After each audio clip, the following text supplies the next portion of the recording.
Welcome back to another episode of Speak Fluent with Armeen. I'm your host Armeen, here to bring you inspirational stories and language insights that bridge cultures and experiences. Today, I'm joined by my co-host Linda, a woman whose life journey from a quiet village to the electrifying pace of New York City has been nothing short of remarkable. Linda, welcome to the show. Thank you, Armin. It's a pleasure to be here, sharing my story and diving into the language that helped me translate the emotions and challenges of my journey. We're thrilled to have you. Today, we're going to unpack not just your story, but also the rich idioms and expressions you encountered along the way, and many you used to express your experience. So, let's start at the beginning. Tell us what it was like growing up in your village. Growing up in a village is like living in a different world altogether. It was simple and serene, with nature as my constant companion. But life there was also a bit cookie-cutter, meaning everything was familiar and predictable. You know, where every day followed the same routine. No surprises, just the slow rhythm of life. Cookie cutter, a phrase that really paints the picture. For our listeners, cookie cutter is an idiom used to describe something that is very uniform and lacking in originality or variation. It's like a machine-made cookie, where every piece comes out exactly the same. In your case, it symbolized a predictable yet comfortable life. Exactly. And while I cherished the consistency and the deep roots of community life, I always felt a pull toward the unknown, the desire to break free and spread my wings. I wanted to see what life had to offer beyond the cornfields and quiet lanes. Spread my wings is another idiom that means to begin to use your abilities and experience new opportunities, much like a bird venturing out for the first time. It's amazing how language captures these feelings so perfectly. Absolutely.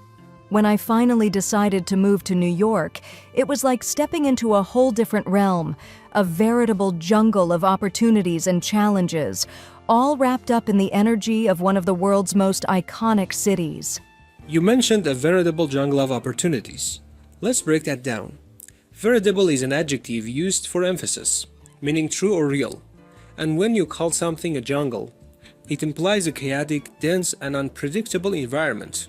So together, you mean New York is both truly full of opportunities and wild, with many unexpected twists.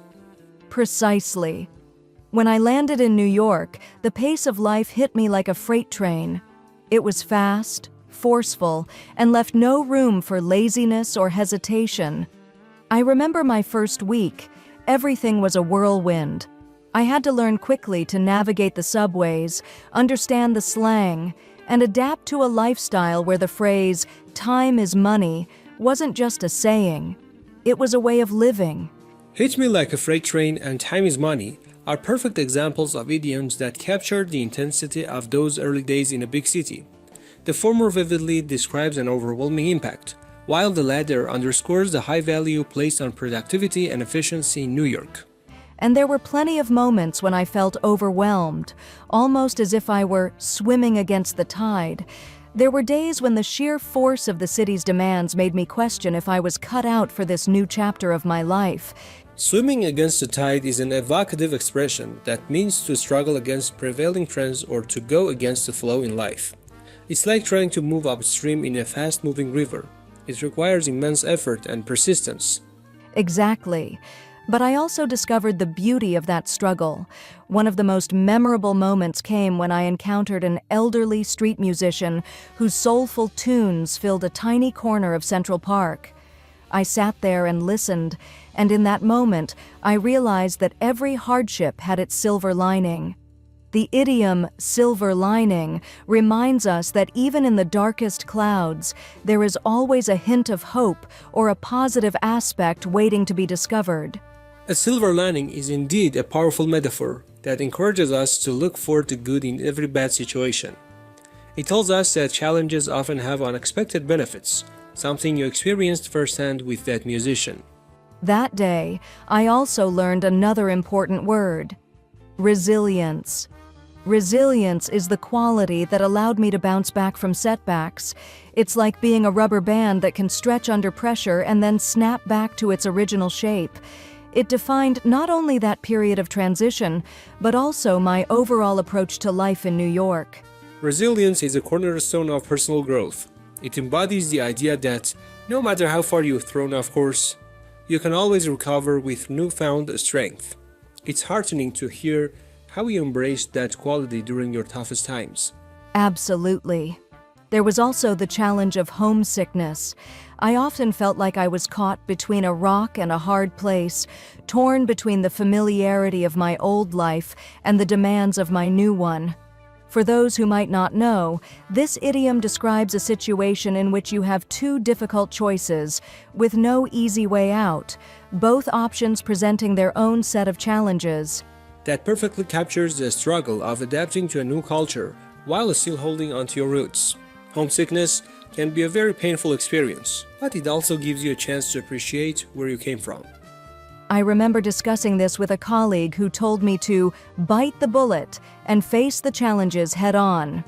Bite the bullet means to endure a painful situation that is unavoidable, accepting that sometimes you have to face difficulty without complaint.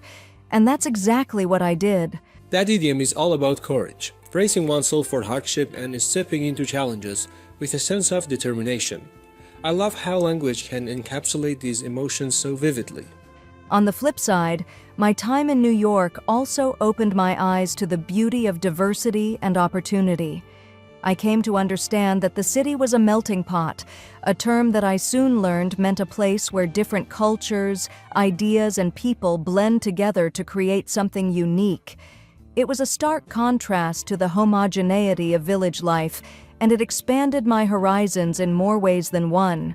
Melting pot is indeed a rich metaphor for cultural diversity. It reflects the complexity and richness of New York City, where the intermingling of various traditions and backgrounds creates an ever-evolving cultural landscape.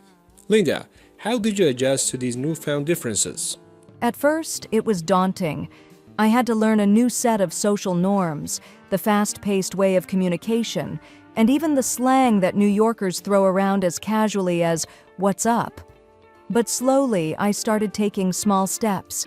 I attended cultural events, visited neighborhoods like Chinatown and Little Italy, and learned that every community had a story of struggle and triumph. It was then that I understood that the word mélange was apt, a French word meaning mixture or blend. It captured the diversity so perfectly. Melange is an excellent choice to describe the myriad of cultures you encountered. It emphasizes the beauty of a complex mix, where every element contributes to the overall tapestry of experiences. Yes, and another significant aspect was learning how to roll with the punches. This idiom, which means to adapt to difficult circumstances and handle problems as they come, became my mantra in New York. Every setback was a lesson, every awkward interaction, a building block for a stronger self. Roll with the punches is such a dynamic expression. It conjures up the image of a boxer, taking hits but never falling, always ready to continue the fight. It's inspiring to see how he transformed each challenge into a stepping stone for success. There were days, however, when I felt like I was in over my head. It's a phrase that perfectly describes feeling overwhelmed, as if the challenges and responsibilities are too much to manage. I had moments when I doubted if I could truly thrive in a place that never seemed to slow down. In over your head is a relatable expression for anyone encountering new and uncharted territories. It speaks volumes about the internal conflict between ambition and the fear of failure. Yet, you persevered, and that decision makes all the difference. Absolutely. I pushed myself to attend public speaking events and networking sessions despite my initial reservations.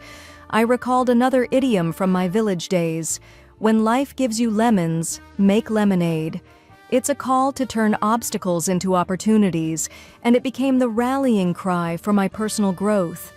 Each networking event was like squeezing out every bit of potential from a sour situation. That idiom has a timeless quality to it. It reminds us that adversity can be a source of creativity and strength if we approach it with the right mindset. Linda, could you share an instance where this approach truly paid off? Sure, one of the most striking instances was when I found myself in a challenging project at work. I was tasked with leading a team despite my limited experience in this fast-paced environment. I was petrified. I felt like I was stepping into the lion's den. This idiom means entering a dangerous or challenging situation with high stakes. But I decided to use this as an opportunity to bite off more than I could chew, another idiom which means taking on a task that is way beyond your current abilities. Although initially overwhelming, this experience pushed me to acquire new skills and eventually succeed in ways I never imagined. Stepping into the lion's den is no small feat, and biting off more than you can chew can be risky. Yet, it's often through these various struggles that we achieve personal breakthroughs. It takes determination and courage to transform daunting challenges into triumphs. I agree wholeheartedly. Each challenge allowed me to grow and learn. I also encountered moments that reminded me to simply take it one day at a time. This idiom is a gentle reminder not to get overwhelmed by the future, but to focus on the present. I used it often when my anxiety peaked and the city's pace felt too relentless. Taking it one day at a time is a sage advice, especially in a fast-paced metropolis like New York. It's all about breaking life down into manageable pieces and not getting lost in abyss of what-ifs. Yes, and the support I found in unexpected places was astounding. I recall meeting a mentor who told me to keep your chin up. Now, keep your chin up means to remain cheerful and optimistic in the face of adversity. That simple phrase became a cornerstone for my mindset during the periods when homesickness and self-doubt crept in. Keeping your chin up is such a powerful image. It conjures a picture of resilience and determination. Optimism, especially in challenging times, helps us navigate through uncertainty with a clearer focus on the light at the end of the tunnel. And speaking of light, one of the most beautiful realizations I had was that despite the chaos of city life, every person I met had a story, a struggle, and an inner strength. The diversity of narratives enriched my life profoundly. I remember a particular evening where I sat in a small cafe, just soaking in the urban atmosphere, and I thought, every cloud has a silver lining. While we mentioned this idiom earlier, it kept coming back to me as a reminder that even in the most challenging times, hope is always present. The notion that every cloud has a silver lining is a reminder of the constant interplay between difficulty and hope. It's the underlying optimism that fuels our determination, reminding us that our struggles are just part of a larger, beautiful journey. That evening was one of many where I had to pause, reflect, and realize that growth comes with embracing both the storms and the calm. I learned not only a new language in terms of slang and idiomatic expressions, but also the language of resilience, adaptation, and new beginnings. I am now someone who sees every challenge as an opportunity to evolve. And that evolution is what we aim for, transforming life's challenges into stepping stones for greatness. Your narrative is a perfect example of how experiences shape us, one idiom and one lesson at a time. Now, before we wrap up, let's talk about one final expression that has influenced your journey: finding your feet. Linda, what does this idiom mean for you? Finding your feet is about becoming comfortable or confident in a new situation after a period of uncertainty. For me, it encapsulated the process of acclimating to New York. The city initially felt like a maze where every street corner was a potential pitfall. But over time, as I navigated the complexities of urban life, attended community events, and continued to learn from every mistake and success, I truly began to find my feet. It was the realization that I was no longer an outsider, but a part of the vibrant tapestry that is New York. That's a wonderful realization. Finding your feet is all about establishing a sense of belonging and mastery over your new environment, no matter how foreign it initially seems. It's a journey from uncertainty to confident navigation, and your story epitomizes that perfectly. It really does. And I hope that by sharing my journey and these expressions that enriched my experiences, I can inspire others to embrace change, step out of their comfort zones, and appreciate the colorful world of language. Each idiom is a reminder that, just like in our lives, language too is dynamic, ever-evolving, and full of life lessons. Well said, Linda. The way a language interlaces with our personal journeys provides not only a means of communication, but also a deeper connection to our experiences. Your story is a vivid reminder that while life may present us with hardships, be it stepping into the lion's den or swallowing our pride as we bite the bullet, there is a beauty in every struggle and every triumph. Indeed. And for our listeners who might be at the crossroads of change, remember, every idiom we mentioned today is a window into a larger story, a reminder of the universal struggles and joys we all share. Embrace those moments, learn from them, and let them empower you to write your own narrative. Thank you, Linda, for sharing your vivid and heartfelt story with us today. Your journey from humble village to the heart of New York City is filled with lessons, resilience, and growth. And to our listeners, I hope the idiomatic explanations help you understand not only the language, but the spirit behind every expression. Thank you, Armin. It's been an honor. I truly believe that language is more than words. It's a lens through which we view our experiences and connect with each other. I encourage everyone to explore these expressions in their own lives. That's all for today's episode of Speak Fluent with Armin. Thank you, Linda, and thanks to all our listeners for tuning in. We encourage you to keep exploring language, keep questioning, and above all, keep speaking fluently from the heart. Until next time, everyone, take care and keep those idioms coming.